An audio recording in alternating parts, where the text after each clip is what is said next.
Keluaran pasal 19. Pada bulan ketiga setelah orang Israel keluar dari tanah Mesir, mereka tiba di padang gurun Sinai pada hari itu juga. Setelah mereka berangkat dari Rafidim, tibalah mereka di padang gurun Sinai, lalu mereka berkemah di padang gurun, orang Israel berkemah di sana di depan gunung itu.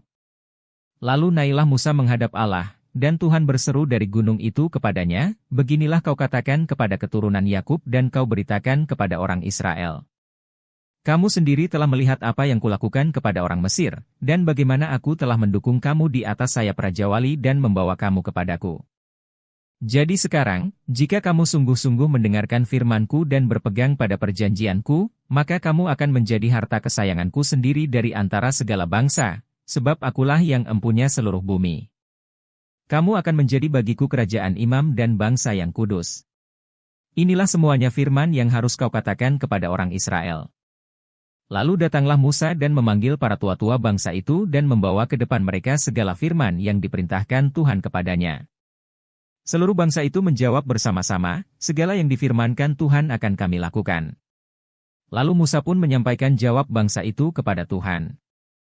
Berfirmanlah Tuhan kepada Musa, "Sesungguhnya aku akan datang kepadamu dalam awan yang tebal, dengan maksud supaya dapat didengar oleh bangsa itu apabila aku berbicara dengan engkau, dan juga supaya mereka senantiasa percaya kepadamu."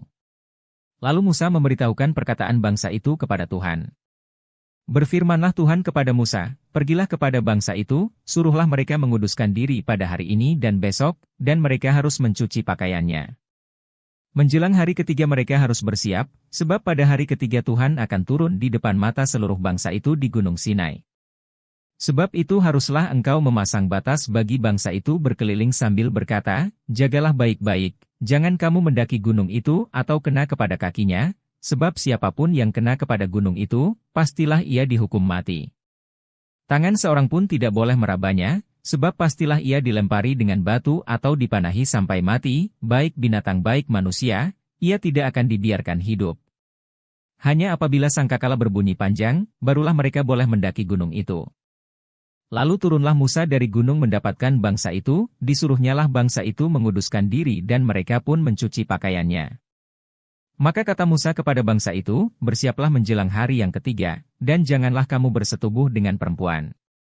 Dan terjadilah pada hari ketiga, pada waktu terbit fajar, ada guruh dan kilat dan awan padat di atas gunung dan bunyi sangkakala yang sangat keras, sehingga gemetarlah seluruh bangsa yang ada di perkemahan. Lalu Musa membawa bangsa itu keluar dari perkemahan untuk menjumpai Allah dan berdirilah mereka pada kaki gunung. Gunung Sinai ditutupi seluruhnya dengan asap, karena Tuhan turun ke atasnya dalam api, asapnya membubung seperti asap dari dapur, dan seluruh gunung itu gemetar sangat.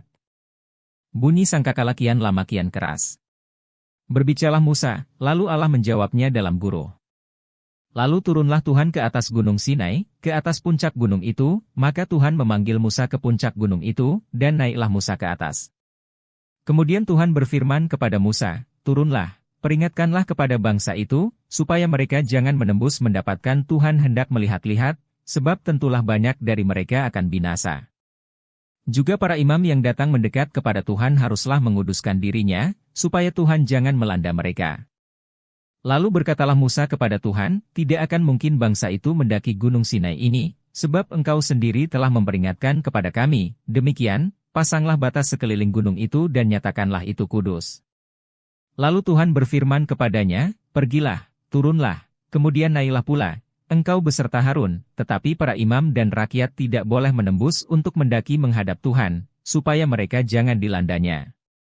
Lalu turunlah Musa mendapatkan bangsa itu dan menyatakan hal itu kepada mereka.